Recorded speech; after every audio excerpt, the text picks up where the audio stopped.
Mark?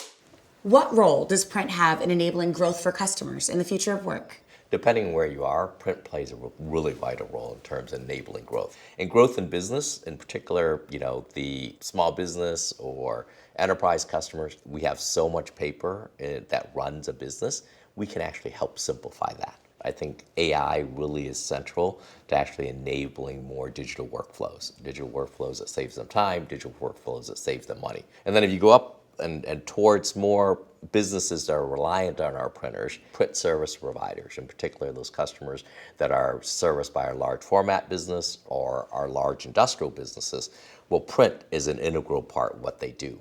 They rely on us to develop printers and services and solutions. And the technology we bring allows them to actually have lower costs, faster speeds. We enable AI to actually run better factories.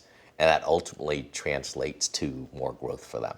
What excites you the most about the future of print? For consumers, it's about how we actually make a better printing experience. Everything from setup all the way to support.